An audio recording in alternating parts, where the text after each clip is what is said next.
Welcome বন্ধুরা, Wilson বোর্ডে আপনাদেরকে আবার স্বাগত। আজকে আমরা যে টপিকটা নিয়ে আলোচনা করব সেটা হচ্ছে সেকেন্ড হ্যান্ড গাড়ির কিছু ভালো দিক, কিছু খারাপ দিক।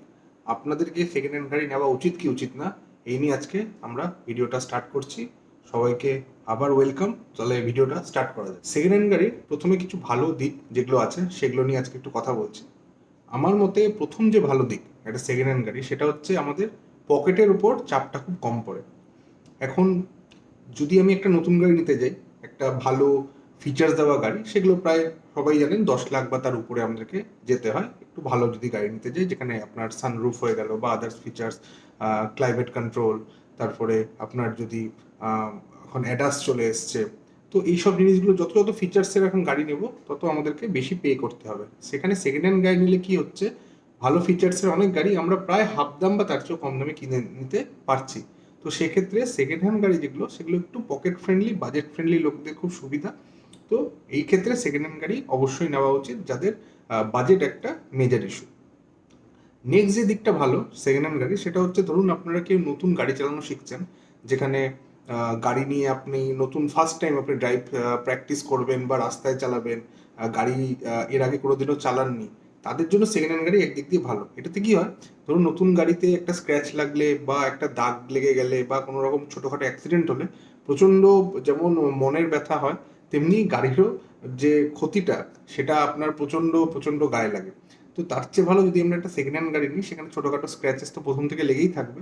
তারপরেও যদি গাড়ি চালানো শিখতে গিয়ে বা চালাতে গিয়ে যদি এক দুটো লেগেও যায়, আশা করি খুব একটা কষ্ট হবে না, রাতের ঘুমটা একদম উড়ে যাবে না, যেটা নতুন গাড়িতে হয়।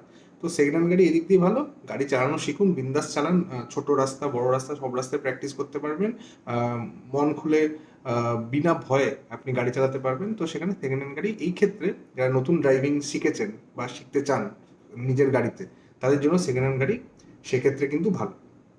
নেক্সট হচ্ছে নতুন গাড়ি কিনলে সেই গাড়িটা যখন আপনি যদি 1 বছর পর বিক্রি করেন বা 5 বছর পর বিক্রি করেন, অনেকটা প্রাইস আপনার কমে যায়, মানে রিসেল ভ্যালু যেটাকে বলে, রিসেল ভ্যালুর অনেকটা গ্যাপ হয়।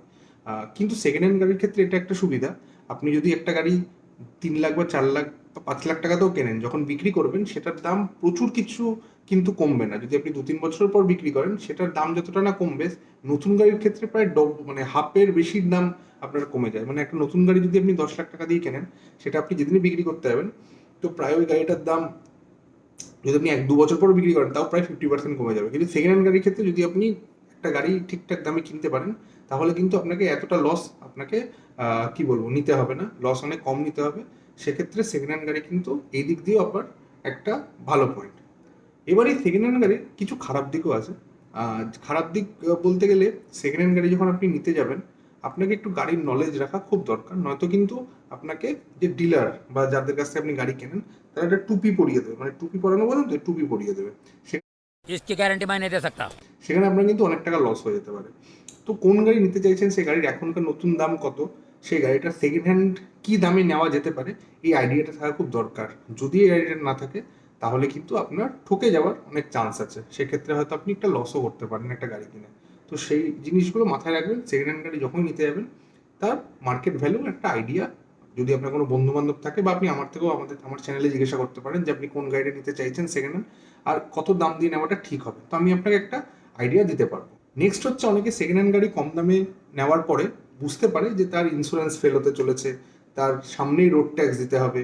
তো সেক্ষেত্রে গাড়ির দাম কিন্তু অটোমেটিক্যালি কিছুদিন পরেই গাড়ি নেওয়ার ওইগুলো পে করার দরুন সেই গাড়ির দাম আবার বেড়ে যায়। তো সেক্ষেত্রে মনে হয় যে কেনার সময় যে না, আমি তো অনেক কম দামে কিনেছি, তারপর রোড ট্যাক্স তো জানেনই, অনেক টাকা রোড ট্যাক্স দিতে হয়, ইন্স্যুরেন্সের ট্যাক্স দিতে হয়, তো এগুলোতে আবার কি হয়, গাড়ির দাম আবার সেই বেড়ে যায় সেকেন্ড হ্যান্ড গাড়িরও। अरे साला ये तो अलगे फ्रॉड चल रहा है। फ्रॉड? कैसा फ्रॉड भैया? তো এই জিনিসগুলো একটু মাথায় রাখবেন যখনই কোনো নতুন গাড়ির মতো যেমন সেকেন্ড হ্যান্ড গাড়ি নিতে যাবেন। সেকেন্ড হ্যান্ড গাড়িতে এই জিনিসটা মাথায় রাখতে হবে যে ওর কবে ইন্স্যুরেন্স ফেল হচ্ছে, কবে আবার রোড ট্যাক্স দিতে হবে, এই দুটো জিনিস যেন সামনাসামনি না থাকে। মানে গাড়ি কেনার 1-2 বছরের মধ্যে যেন রোড ট্যাক্স অ্যাটলিস্ট না আসে, নয়তো ওই টাকাটা আপনাকে আবার 1 বছরের মধ্যে দিতে হবে। ইন্স্যুরেন্স তো বছরে একবার দিতেই হয়, সেটা একবার দেখে নেবেন যেন গাড়ি কেনার সঙ্গে সঙ্গে ইন্স্যুরেন্স না পে করতে হয়। যদি দিতে হয়, সেই টাকাটা আপনি যখন গাড়ি কিনবেন সেখান থেকে মাইনাস করে নিতে বলবেন, যার থেকে আপনি নিচ্ছেন না কেন। बात तो सही है।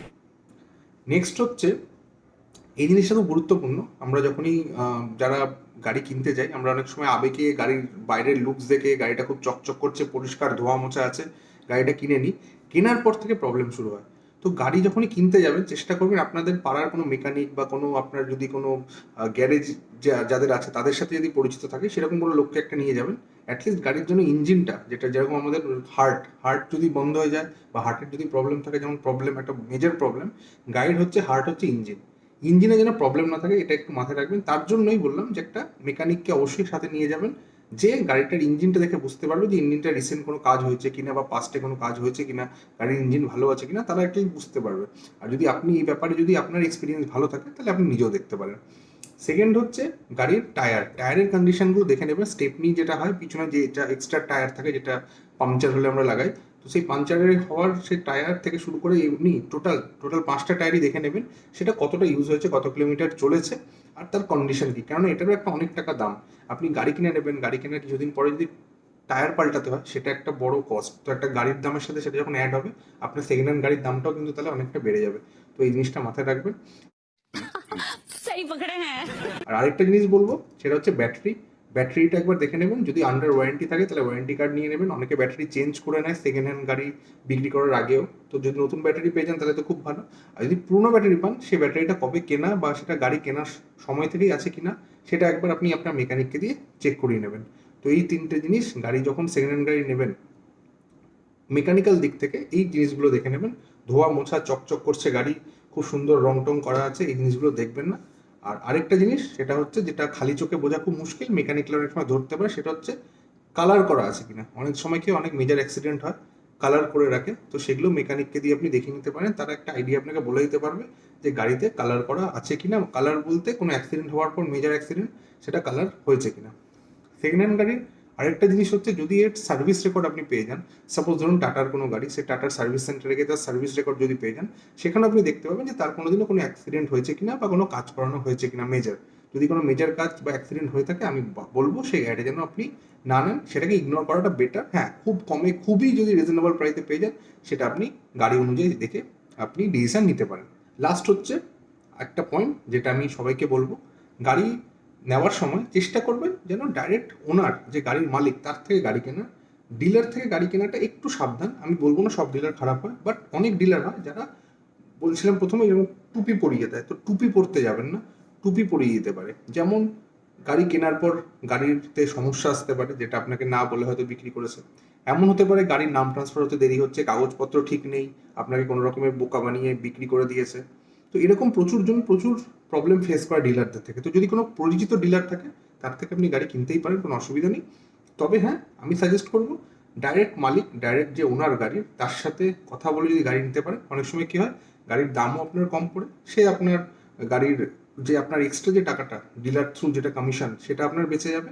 আর একটা ভালো গাড়ি দেখে নিতে আপনি পারবেন, যেহেতু গাড়িটা আপনি ওনার থেকে নিচ্ছেন, তো তার সাথে ডাইরেক্ট কথা বলে আপনি গাড়িটাকে চুজ করতে পারবেন। সেই গাড়িটাকে আপনি টেস্ট ড্রাইভ দিয়ে আপনার মেকানিককে দিয়ে দেখিয়ে নিতে পারবেন, সেখানে ঠকার চান্সটা অনেকটা কম থাকে।